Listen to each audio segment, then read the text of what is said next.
call the meeting of the Fayette County School Corporation Board of School Trustees work session to order. It's held in public at the Administration Building. Today's Tuesday, August 22nd at 5 p.m. And we will now rise for the Pledge of Allegiance. I pledge allegiance to the flag of the United States of America and to the republic for which it stands, one nation, under God, indivisible, with liberty and justice for all.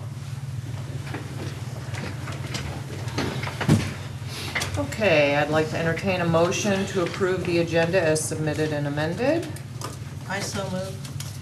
Thank you, Ann. A second? Madam President, I so. Thank you, Chris. Any discussion? All those in favor signify by raising your hand. Opposed, same sign. Motion carries. We'll begin with an action item, the personnel report. Thank you. Yes, thank you, Mike. We have some classified staff. Kelly Gettinger, nurse for the Fayette County School Corporation. Stephanie Pitts, nutrition bus assistant at Eastview. Extracurricular will be Stephen Beckman, speech team coach.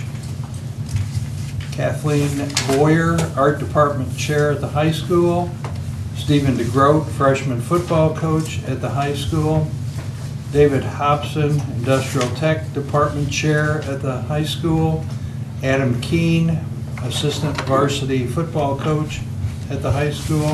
Ron Paxton, special education department chair at the high school. And Cody Smith, freshman basketball coach at Connersville High School. Thank you, Mike. I'd like to entertain a motion for the personnel report. Can I ask a question? Which Steve DeGroat is this? Is this senior or junior? I'm just curious. I don't know either of them. It's The one that graduated recently, the Pretty sure. junior. Is that junior? I would guess, I'm not Yeah. sure. I know both of them, Yeah. and Dad has coached. Yeah, I know. Older Dad- Steve, yeah, older that- Steve Dad has coached, and I I just believe wondered it's if the this younger was one. the younger one that was gonna, freshman? That would be about right. Yeah, okay, just curious. Okay. I've got another question. Oh, yes, Sweet. please. Mike, on the nurse, is that a new position or is that a replacement or? That's a replacement for Carolyn Judd, Okay, who resigned. I see. And she will not start until, if you noticed on there, September 18th. Uh-huh, So Carolyn is filling in until the 18th, because Kelly had to give a 30-day notice to her local hospital where she's working. I see, okay. So she'll So be she's covering the whole replacing. corporation Right. then? Not just, okay, all right, thank you. Because for the salary, this is the RN as opposed to that's in charge of all the health assistants. Correct. Okay. And her number of days on her contract will be shortened because she will actually be here 30 days less than what a normal year would be. Okay. There's a stipend of $2,000 in that salary amount for the supervision piece of the other health Right. assistants. Okay, Okay, okay, Very similar to what we offered with Carolyn. okay. okay. All righty. I'll make that motion. Thank you, Mark. A second? I'll second. Okay, thank you, Lori. Any further discussion? All those in favor signify by raising your hand.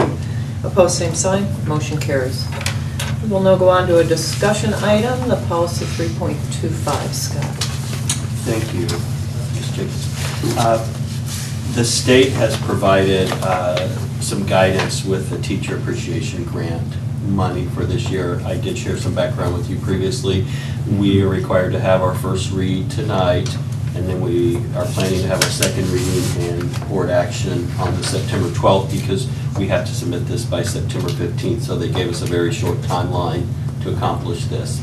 And what this amounts to is $30 times our average current daily membership.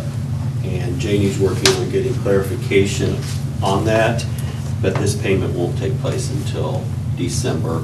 So we have some time to work through that. But this is the first reading of that, and this only addresses what we're doing with the money from the state for this. We will have some other discussion about including all employee groups who are certified, as this only counts for classroom teachers. So we'll talk more about this. But the first reading of this, just want to go over the highlights of this policy. We will designate this as policy 3.25.1. It will fall under the 3.25 piece with compensation for certified staff. And the requirements for this, to receive this, are you must be employed in the classroom or directly provide education in a virtual classroom setting. So for our teachers, it would be in the classroom. You must have received a highly effective or effective rating on their most recent evaluation, which would have been this past school year's. We cannot finalize those until we receive our school grades from the state. So right now, we have preliminary ratings for all of our staff until we get the school grade. So we're in limbo on that. And then they must be employed on December 1st of this year to receive this as well. So those are the stipulations the state provides for this money. In looking at our ADM, this will probably be about $100,000 or just slightly more than that. And then we will disperse that out to our certified staff who meet this criteria. The other pieces with this, we'll distribute it. It's under the 2 points. One is to all effective teachers, a stipend as determined by the superintendent, and to all highly effective teachers, a stipend in the amount of 25% more than the amount given to effective teachers. Those are the requirements of that, and that's all we have to address in this policy. So there will certainly be some other things we'll talk through on this with. But this is just pieces. basically the state says this is what we have to do. And we have to comply with that before September 15th. So you will act only on this piece and the stipulations here. If the board chooses to do something else separate, that will be taken care of through a memo and board approval at a later time. Okay. So do you have any questions about this? You said the $30 times membership. What constitutes membership? It's our number of students on our count day. And Janie, I believe you... It says current year. I know. And the distribution is about December 1st. plus or Okay, so minus a whatever few days. our student So I enrollment. believe that by that language saying current year, it's actually the September 15th count will be Okay. multiplied by 30. That will be the amount of money that we get to distribute based on people who are effective or highly effective in the 16-17 school year. So the money is determined based on this year, but it's for those who were here in 16-17 effective or highly effective and still here December 1 of the current year. And my issue with that is, we're basing this on their performance from last year. My belief is we should base the $30 on last year's ADM, but that's not the way Oh, right. we're seeing that. So Yeah, that's yeah. part of the issue, but it And certainly is. $30 is the maximum.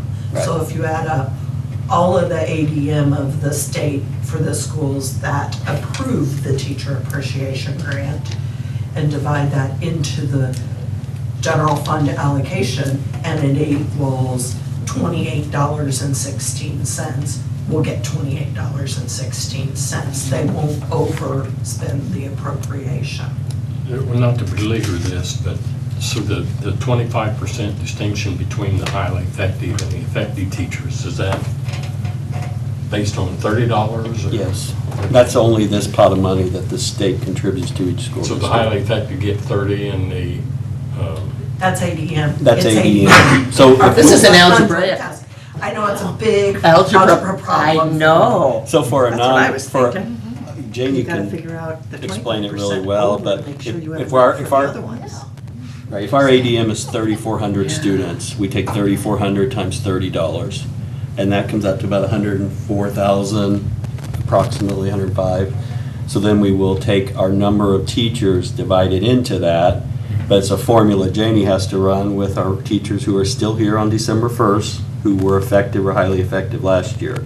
And then the highly effective will receive 25% more than the effective, according to this state guideline. I'm so glad you get to do this. She It likes doesn't this. make any difference. We had to differentiate before, so we chose to differentiate by $1.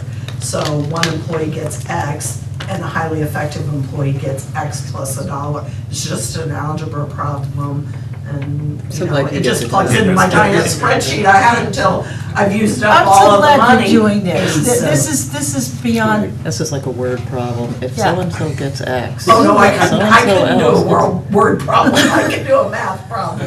This would be a nice It's- step it's problem fine. next gets- I year. know, probably. oh, probably, yeah. So anyway, this is the first reading, there's no action that needs to take place, and if you have any questions in the meantime, but like I said, we'll visit this again and talk about the stipend piece with you all. But the teachers we will have this by December 1st, because that's been put off, or by the end of the school year.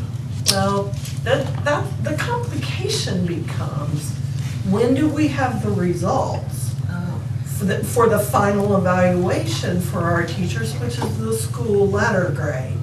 So you can't make the payment until you have that. Now theoretically, we have what, 20 days to make the payment, Scott? After we receive it, yes. 15 or 20? 20. Okay. Because quite frankly, a lot of the teachers, the highly effective and effective teachers, depend upon that extra money around the holiday times. You know, this is their Christmas, a lot of their Christmas kind of We've done stuff. this before. Well, we've offered other stipends. Last year, we Okay. paid one that fell in right at the Christmas time. Yeah.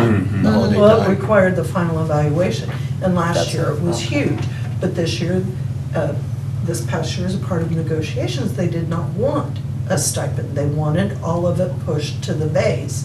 So the formula, the final formula, which we do preliminary, we increase their contract preliminarily because we've included that language in there. It's subject to change.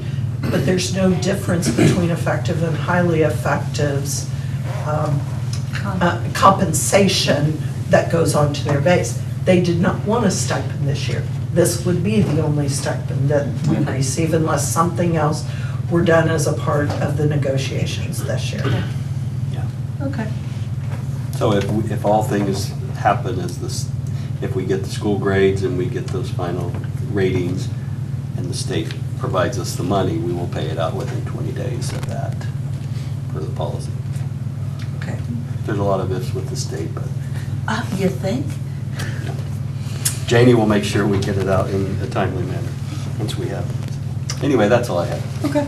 All right, now we will go on to Janie with the 2018 budget info. Thank you. For those who are not on the finance committee, you found a notebook at your desk this evening. I don't go through the notebook. Right here. Even the warrants, the numbers, guys. Oh, Lord. It's warming up. Is it warming up? I can't see. Oh, yeah. Here we go. Is the lights turned off or? That's better. Is that good? Yeah, it's Or not? better. Yes, much Okay. better. All right. So anyhow, what I try and do is just give you a thumbnail version with some cute little clip art in here to maybe keep you awake. Thank you. So, you know, I'll take as much or as little time as you want. So anyhow, we're just gonna take a look at the 2018 budget. The general fund. 97.9% of the estimated 2018 general fund budget is all based on student enrollment. The first and largest component of that is the basic support, which is our students times the rate, the same all across the state of Indiana. Then there is a complexity index that's added for those schools who have food stamp and TANF participation. That's TANF is temporary assistance for needy families. It's based on the October 1 participation for our students. The same index is used for the state for 2 funding cycles.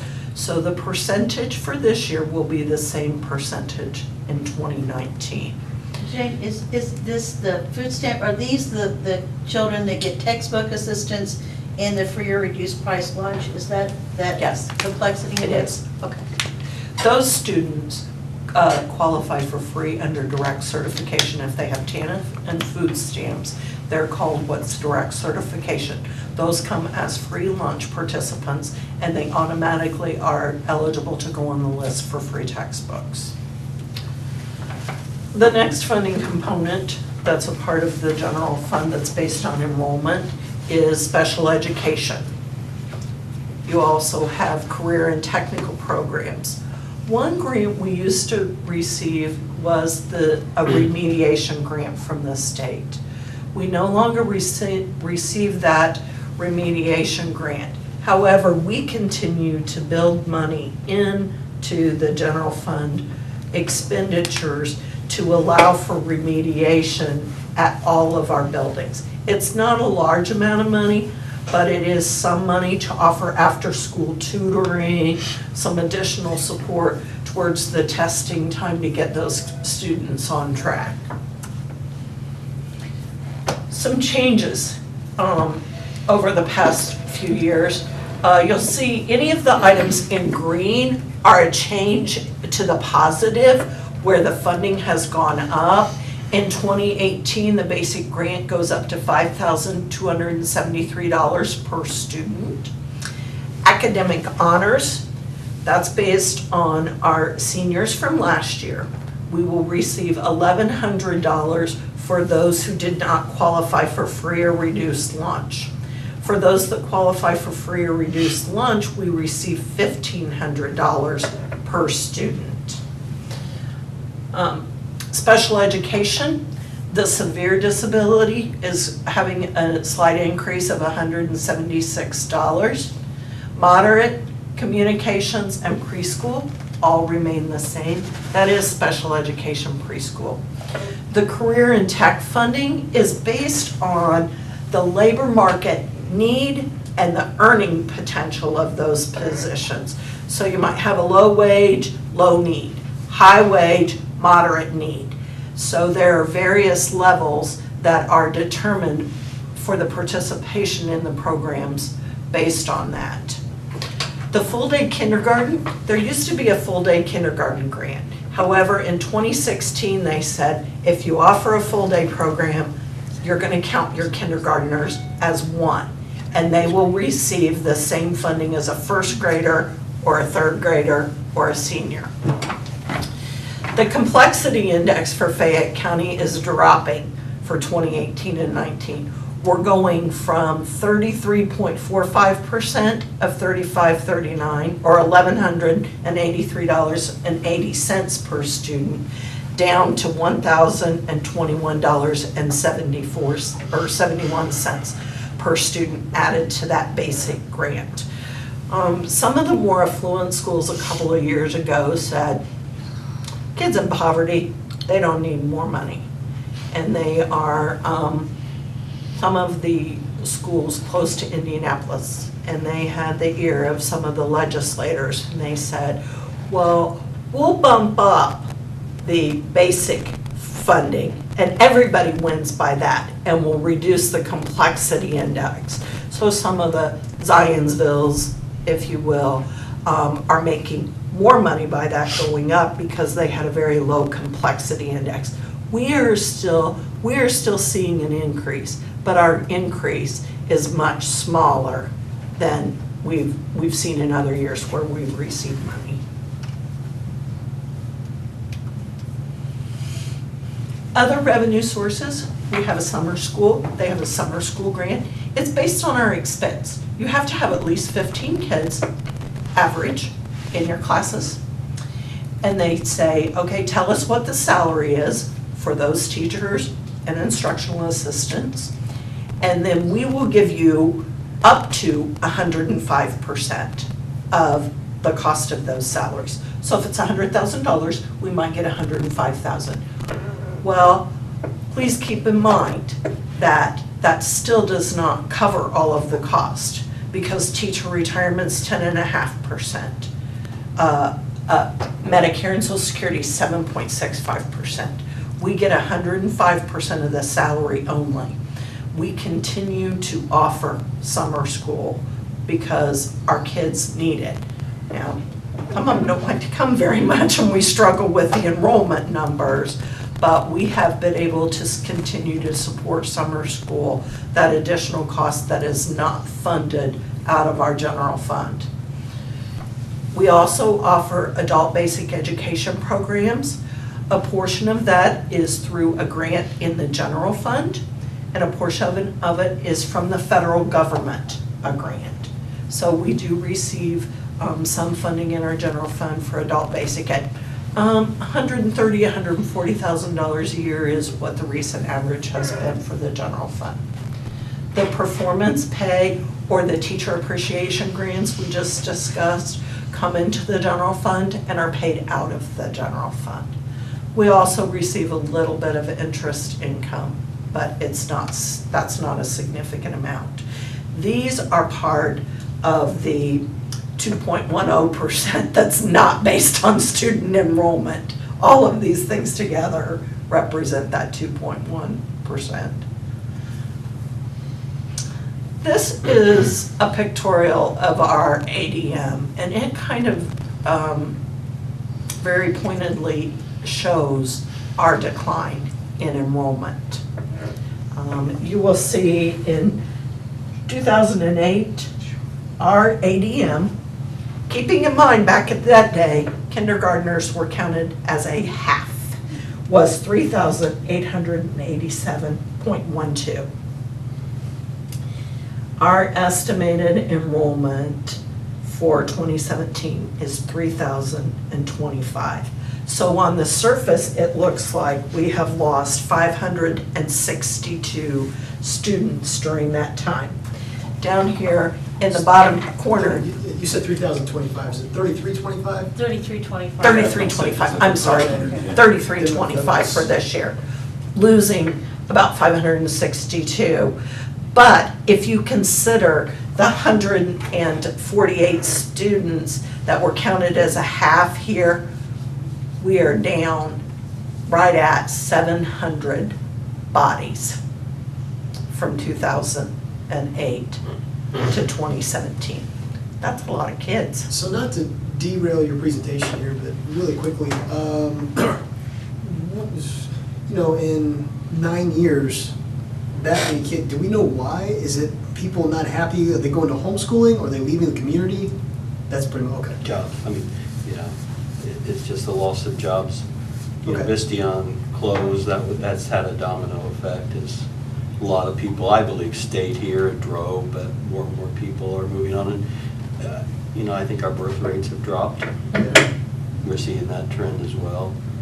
We don't even know our homeschool count. There's not an accurate number from the state on that, so we couldn't tell you what that is. But it's a mix. I would say, wouldn't you say, also, it's pretty accurate that. Yeah, with vouchers, I do believe the parochial school has seen an increase in enrollment, but not 700 kids. No, That's not, The it's enrollment in the St. economy. James is pretty consistent with what it's been over the last, well, gosh, I've been there for 10 years, basically. Yeah, and Andy, what you're saying is, when Janie mentioned those communities around Indianapolis, they're all growing. Right.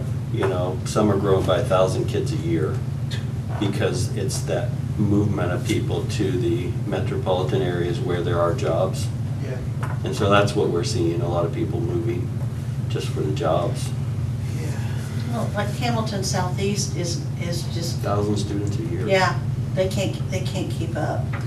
So it sounds like, it looks like it's a trend that we lose kids come February, and then we get some kids back in September, because it kind of looks like it. That's correct, but you'll have expulsions, you'll yeah. have Early dropouts, graduation. they'll then Okay. return. Early And graduation. Now, Do our one early good- graduation, I'm trying to remember something you told us before. Does our early graduation count against this number here in February? No. So if we had In 40 our- kids graduate in semester, then that accounts for 40 kids less in that number.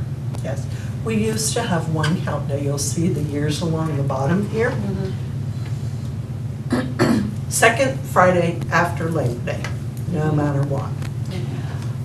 They then started doing a February count for information purposes only. They then started funding twice a year.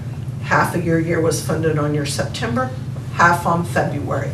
They are now going back to only funding on the September count. That will be advantageous for us because we experienced that dip in February. Those growing school corporations, then it may hurt them a little bit, but not as much as it'll help the rest of us. So- This seems to be, I mean, we want to encourage our kids to get out of school, and graduation early obviously is a really good thing for them. They enter the college, I'm sure And the most of state them. will kick in money if they go to one of our schools here in Indiana, that portion of the tuition for those early college. I think we talked about that in our budget, in our finance committee meeting. So, you know, when we do have 15 or 20 kids finish all their coursework mid-year, ADM is the kids whose seats are in the seats. Yeah. And so it does hurt us in that regard, but it's a good thing for the kids. Oh, obviously. Yeah, but it's a just- catch-22. Yeah, it's a real catch-22, because if, you know, we want them to graduate, and we're saying, here, they're graduating, but sorry, you don't get paid for them anymore. But they can benefit with the college Yeah. dollars. And Yeah. so, yeah, it's good for the kids. So this is sort of a pictorial of our general fund revenue. Back in 2009, we received just under $27 million. Next year, we're estimated to be about $24 million revenue in our general fund. So, Why is there more money in the general fund in 2017 than 2016? I know that's an estimate. Declining enrollment. No, more. There's than more. 2016. 430,000 more. Yeah. well, the funding per student did go up. Okay, Okay. okay. Took a jump. And And then maybe it's those just other- an estimate, yeah. It's not that much. I mean, it's Right. $110,000, so it's not significant. Yeah. Okay. But it did take a jump that year when they changed the funding formula.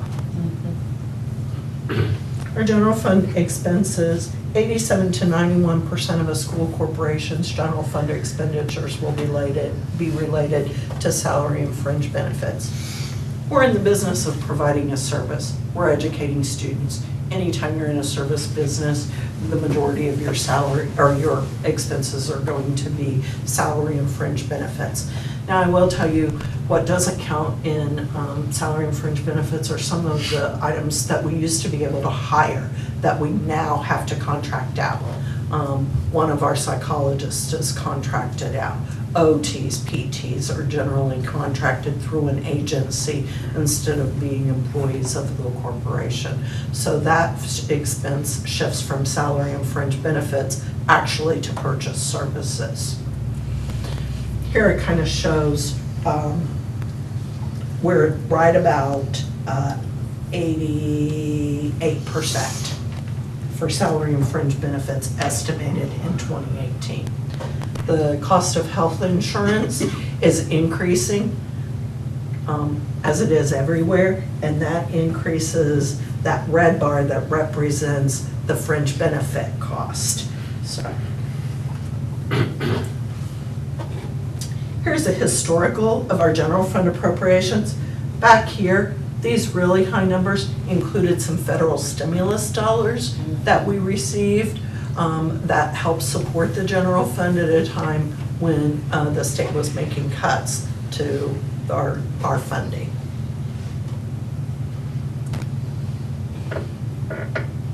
Assessed valuation. This is important for our taxing funds. So we're moving away from the general fund now, and the assessed valuation relates to our two debt service funds, our capital projects, our transportation, and our bus replacement. So our assessed valuation was just under $690 million in 2016. I mean, in 2017. In 2016, it was $694 million and some change. over here, what is driving part of that in Fayette County is the decline in assessed valuation for farm ground. So here for a while, it was $2,050. Last year, it dropped to $1,960 per acre. And the funding for 2017 pay 2018, it's dropping again to $1,850. That's gonna pull our assessed valuation countywide down to about $672 million. How do you count for the big change between 2015, back on the other side? Between 2015, the assessed evaluation in 2015 was the 701 and then and we're now at 689. Is that a state formula that has caused that, or just how we're assessing things, or property values, or what? Well, that would be the assessor, but you have some properties that are excluded that, may have been assessed before, have gone through reevaluation. Some of it's taken down. If you look at this period in time, the assessed valuation for farm ground took a $300 per acre increase. The county assessor would be the best to speak to what drives the assessed valuation. But I know there are many appeals every year for the property taxes. I used to be a part of the PO board, and, yeah. Yeah, thank you. Yeah, there were a ton of appeals. Yeah. And then there are also a lot of exempt properties, like all of our buildings are exempt, in the hospital, all of theirs are exempt, churches. And wasn't that an incentive, if I refresh my memory, weren't there property tax incentives sometimes built in for industries that wanted to come in? Yeah, that's part of it. Yeah, okay. Because I remember, Still are. yeah. Oh, yeah.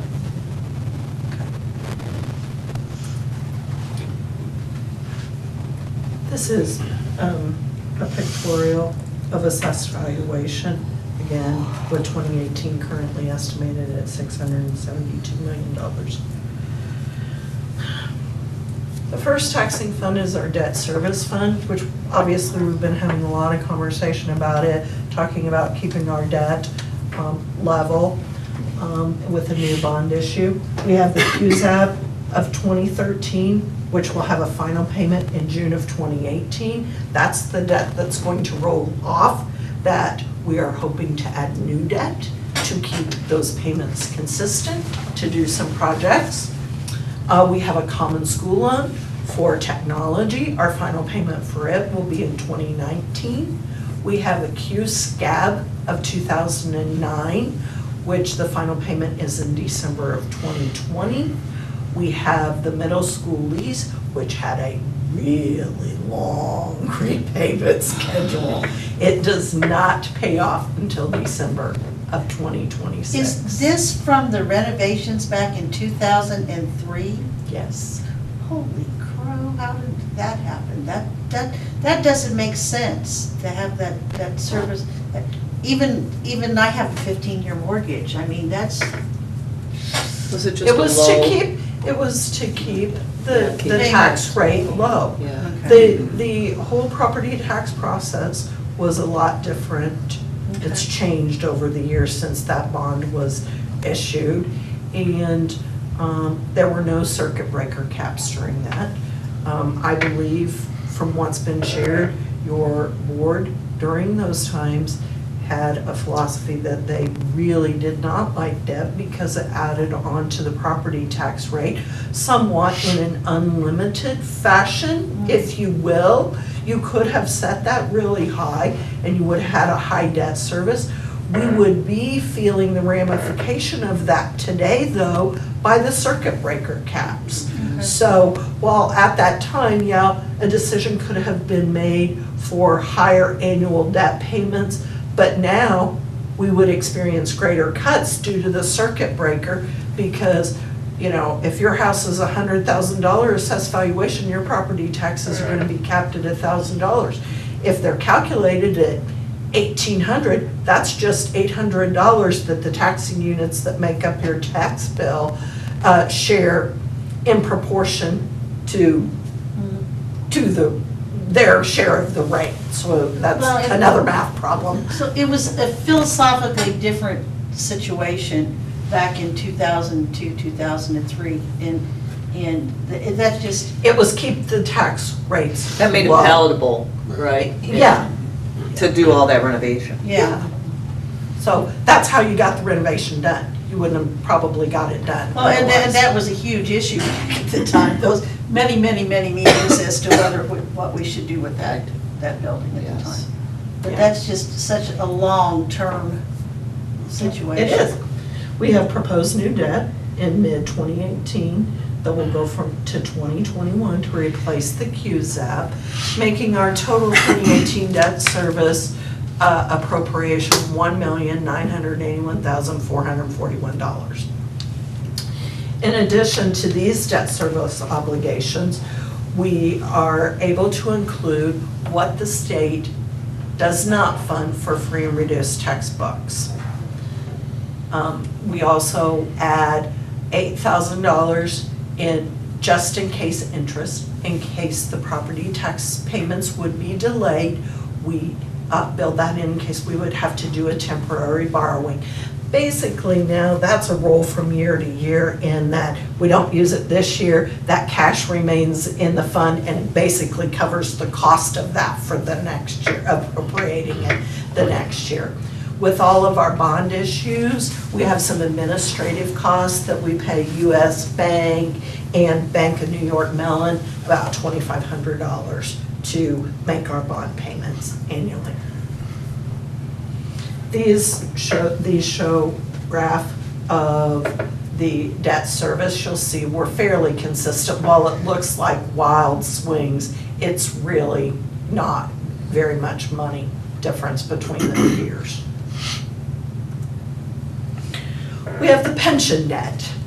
That's the next fund. Our annual pension debt obligation was approximately $107,500 semi-annual until July of 2015, when we refinanced those pension bonds. We were able to drop those payments to about $97,000 annually. All of our interest savings pushed out into these later years. We were able to do that. We were able to manage higher payments in the earlier years, and that saves us more money because those interest rates were significantly higher between the 15 and 19 period. So over the life of the loan, that refinancing saved us $87,000. Our final payment for that will be in January of 2019. This fund was established to buy out, if you will, some of the teacher severance benefits. So when schools were allowed to do this, they said, we're going to allow you to get out from under those huge unfunded liabilities, because you've made a promise today to pay something 20 years down the road when that teacher retires, and you haven't put any money away for it. So they said, you can issue pension bonds, but those bonds have to be levy neutral.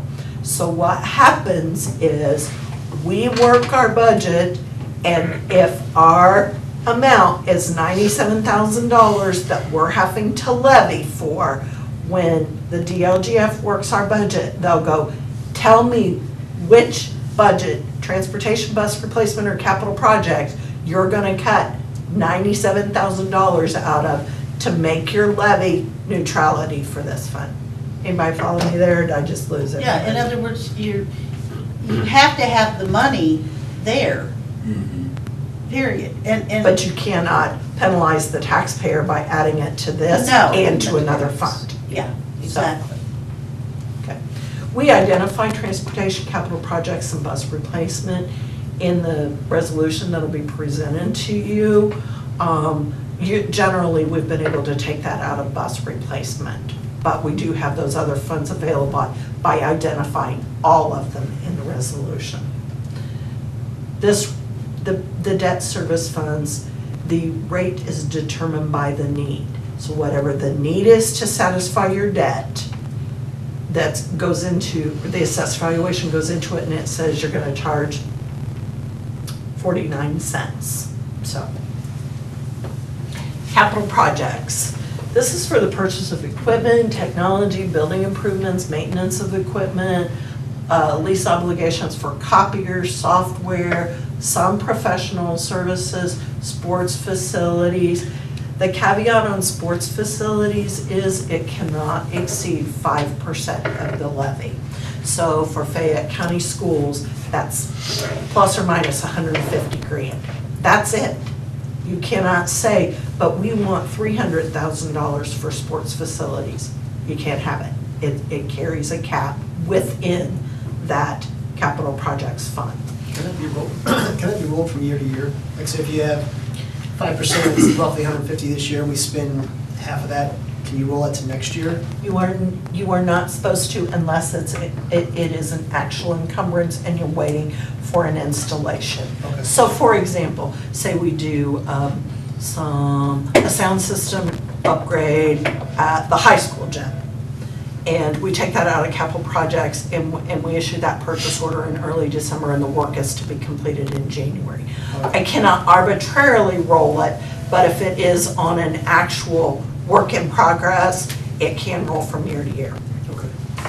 And that's why all the work we did on the bowl floor a few years ago did not come out, it came out of a different fund. It came out of rainy day. It came out of rainy day because this would have so far exceeded. You'd have never got it done. No, We'd we'd still be waiting. we'd still be bailing in the corner. We're gonna do half a section a year. Correct, yeah.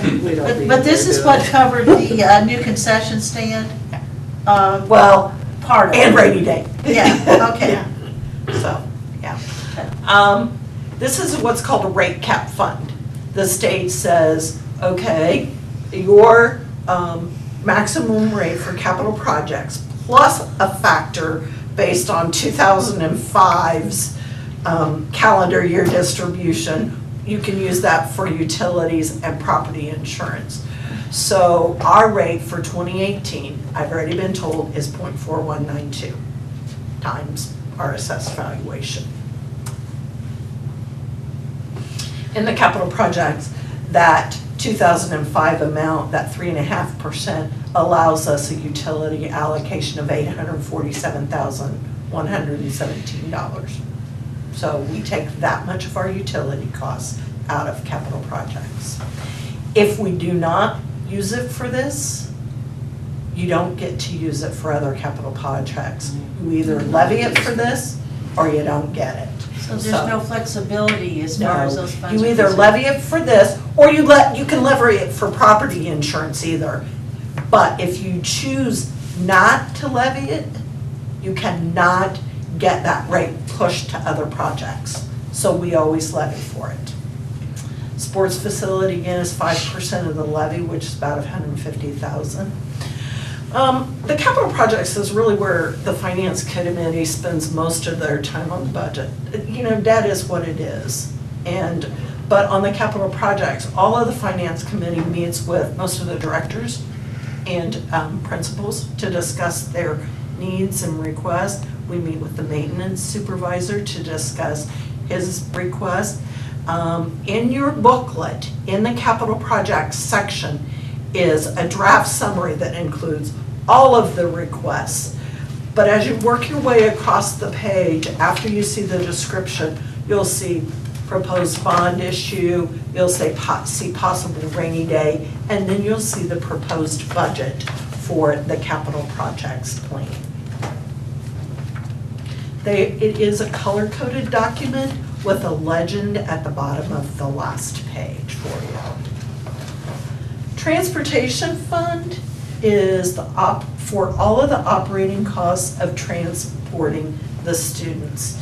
The tax rate is based on a levy, and we do get an annual increase based on CPI, and this year's cap, we were allowed a 4% increase over the 2017 levy.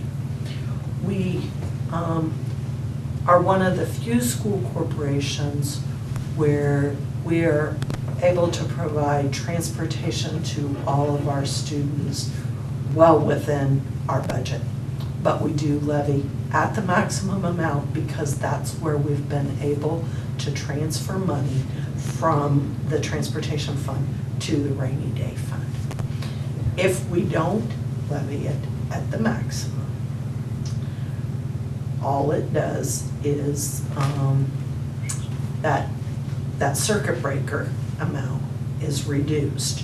So the other taxing units will get more money. The taxpayer who is at the cap will not see any benefit. Now, not everyone is at the cap, but I would venture to guess everyone within the city limits is at the cap. So by the time you add that city, county, library, township, school rate all together.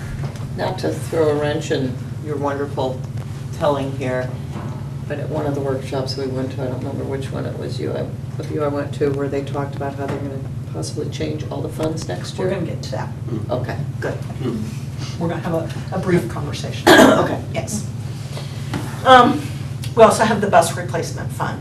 This is to purchase our buses and our minibuses. It's a 12-year plan. Buses cannot be purchased from the transportation fund or the general fund. In their eminent wisdom, a few years ago, the state said it's gonna be a 12-year plan. So we're gonna take all your buses and we're gonna divide by 12 and we're gonna tell you how much money you can levy every year. Well, that's great and wonderful, except for we didn't buy 1/12 of our buses every year. We had some buses, some years where we had 9 and some years where we had 1. So basically, what you have to do is levy for the maximum every year, and you hold on to that cash until you hit one of those years where you have a spike in your plan and you have the cash in the bank already built up to pay for those buses. Our levy was set originally at $423,987. Now, again, every year they allow that, allow that inflationary factor to it. Our 2018 maximum levy is $546,089. We will levy for that, even though our bus replacement plan does not show that. They're very close this year on what we need and what we can levy, but that's gonna be rare, so, when that happens. And that money stays in that fund and rolls over and... It does, Yeah. it does. So we might, I may show a year where we have a cash balance, like last year, we had a cash balance, we levy more than we need. But next year, we may need to spend, the year after that, 2019, we may need to We have that spend more. plan, we have that bus replacement plan in place that has worked very, very well to keep us from not having enough money when we need to replace them. We could have been in a spot where we were really hurt by this. We've been able to build up some cash because we had lower bus years. If we would have been in those 8 or 9 bus years when they made this change, we would not have had enough money to replace all those buses. That would have been problematic. But their timing of it did not penalize us, so. The last fund is the rainy day fund. It does not carry a tax rate. However, we appropriate it as a part of our annual budgeting process. If we did not do that, we would have to do an additional appropriation. We would have expense related to advertising because we'd have to publish it and you would have to act on it. So we just do it as a part of our annual budgeting. That's not to say some year we might need more money than I have actually budgeted, because I did not budget the whole rainy day fund to be spent every year. But for the most part, we haven't had to do an additional appropriation to the rainy day. What we've had has covered it. You can transfer to the fund, but not more than 10% of any fiscal year budget. You can transfer from the fund, but only to the debt service fund. So all expenditures have to go out of that fund, but you can actually transfer money to debt service if the circuit breaker has impacted you and you do not have enough cash to pay for your debt. Okay, wait, I'm confused. The transfers from the fund can only be to the debt service fund, but we've transferred money from rainy day to capital projects? No. No. We paid those Oh, expenses you out can pay of them rainy. directly out of They rainy have to day. be paid Okay. directly out Okay. of, but you That's can right. actually transfer debt cash from service. this Okay. fund to debt Debt service. service, okay. But all other expenses must be within the rainy day fund. Okay, so we can pay for something directly from the rainy day fund, but if we want to transfer money out, the only place we could transfer that money would be to debt service. Because you did not have enough money come in. Coming in to To cover pay the your debt. debt. To cover, okay, so it's like a super savings account. Yeah, it is a super savings account, and I'm thankful we have it. Included in the budget are some anticipated general fund bridge payments. We've been paying those a couple, 3 years now out of the rainy day fund. Look at Mr. Beard, he's glad we are. In 2014, we approved some technology staff payments out of there. We've not fully funded anyone out of there, but occasionally, if we've run out of appropriation in capital projects, I've had to shift a salary over late in the year to be paid out of there. We budget capital projects, various capital projects, because of the circuit breaker being so huge to the capital projects fund. It's a source for general fund expenses. I'll include salaries and fringes in there just in case something would happen and we need to flip over and pay them out of there. Do you have? All right. Oh, do you have a visual of the balance of the rainy day fund, or can you tell us how the rainy day fund has done typically over the last 5 years? Yeah, I keep it posted on my wall to remind me of where it was when I started and where we are now. General fund and rainy day. And how, We're all right, but it has gone down Mhm. some. But financially as a whole, I'm very proud of where we are. We've been able to make in-flight changes. A lot of schools have had, not so much recently, but a few years ago, they had to RIF teachers. They had to cut benefits that they were providing. They've had to increase class size. So I know it's unpopular, but they will see 30 to 35 students in a classroom at some schools because of the impact. We have not done that. We've been able to make in-flight changes through attrition, which generates savings for us to be able to maintain and support our staff and our students at an appropriate level. have we contributed to the rainy day fund from any? Not in a couple of years. Okay. Although, we might. I'm just gonna be honest. I mean, if you say you want me to, we will. But it would just be from transportation? Is that the Yeah, one? that's Yeah. the only place. Right. I'm really not sure because, which is a nice segue into this new Okay. slide. This slide for, new in 2019, we will no longer have general fund, transportation, capital projects, and bus replacement funds. You will have an education fund, and you will have an operation fund. The education fund will pay the expenses that are allocated to student instruction and learning. This does include athletic coaches, whether they are employees of the corporation or lay coaches. It replaces basically, it's a swap for the student instruction expenses within the general fund. On January 1 of 2019, the balance as of January 31st in the school corporation's general fund is to be transferred to the education fund. And that's it. That's where your classroom dollars are gonna be paid. There are a lot more expenses than that in the general fund.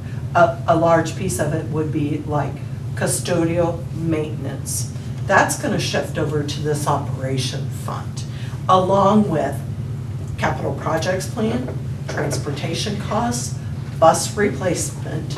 These will all be married up into that operation fund. The expenses that are allocated to overhead and operation, it does not include any instruction costs. Those have to be in the education fund. Like I said, it replaces capital projects, transportation, bus replacement, and the operational related expenses of the general fund. Do you see, I've set the apple cart? Anybody Yeah, got my right. clip art there? So how does this impact the state has been so specific as to how we could spend our revenue. Now they say, well, you have two funds. I would think that that would at least initially create some possible issues with, because so much more seems to be switched over there. You'll figure this out, I'm assuming. I think Ian touched the screen. Oh, I what did about first. rainy day fund? Is that separate? It is, and there's been a lot of discussion. They wanted that to go to operations, and people went, wait a minute, that money came from other funds. So I think that they have decided to leave the rainy day fund alone. I believe after March 31, 2019, you can actually transfer cash from the education fund over to the operation fund. But there is a window of time there where you cannot, because they do recognize the fact that some of those operation fund expenses used to be in the general fund, but they're having like this moratorium period, or currently, that's what the legislation, as I read it, says. For that 3 months, you cannot transfer any cash from education over to operation. Wait, wouldn't you be I don't know why. transferring operation to education? If general fund used to cover a lot more and education is more narrow now, wouldn't you be? Education's gonna have lower expenses than the general fund had, so you would transfer from the education to the operation. For Oh, your okay, that's maintenance right, that's custodian. right, that's right. Yeah. Okay, got it. Because this is, Yeah. education is much more limited now than, because, okay. So So what about, it's- you're it's still gonna designed to have make it- maximum rates. You're gonna get that 4% factor on all of it. That $847,000 for utility costs has not increased since it was allowed in 2005. Next year, when we get to this, if the inflation factor is 4%, we're gonna get 4% on it. And I know, we have circuit breaker, so we may or may not really see any more money. Some of the counties may see an increase in their taxes. But what I see this allows is, if we have extra money in transportation, because it's all part of that operation, we'll actually be able to cover more capital projects, because our need is huge. When you look at that book and you see what our need is, it is significantly greater than what we have the ability to levy for now. So having two funds is gonna be nice, because we'll be able to automatically, within that fund, take those transportation dollars and allocate them as a part of the budgeting process to capital projects. Rather than transportation dollars to rainy day paying for some of the capital projects. But how does it affect the levies and the taxing? Well, basically, they're taking all of those And putting them caps, the levy caps together, and saying, okay, now, we're gonna add this, and that's what you can have in capital project, or what you can have in operation Operations, fund. okay. And we're gonna add 4% to it, or 3.8%, or 3.6 for that inflationary adjustment annually. So this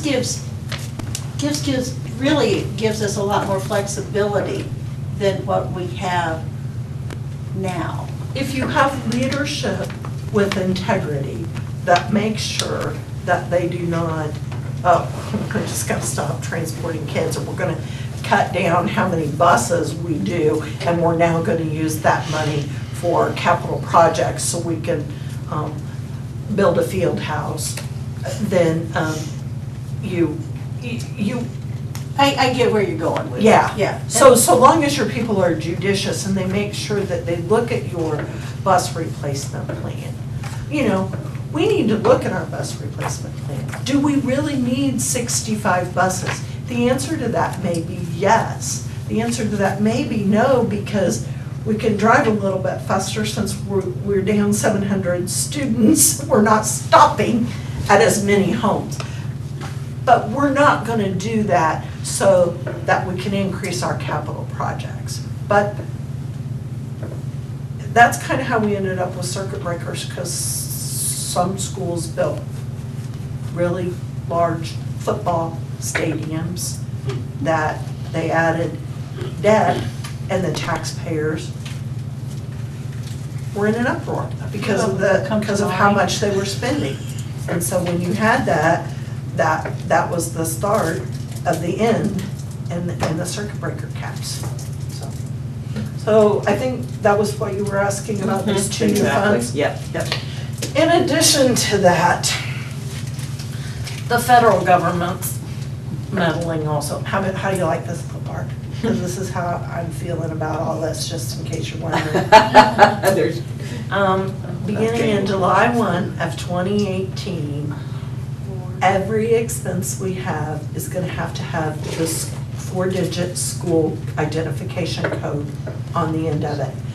This will allow the state and federal governments to compare schools across the state and across the nation.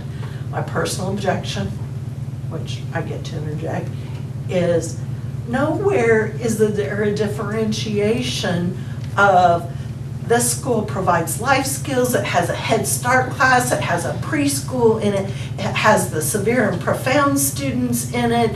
So when you take that school's expenses and divide by the population, their cost is gonna be huge in comparison to another school, because it dumps everything in an instruction line and does not drill it down to elementary, preschool, all of the disabilities for, severe and profound, mild disabilities, moderate speech, any of those. So while they think this is gonna be so wonderful that they'll be able to compare us to a school in Seattle, they aren't getting enough information to do that.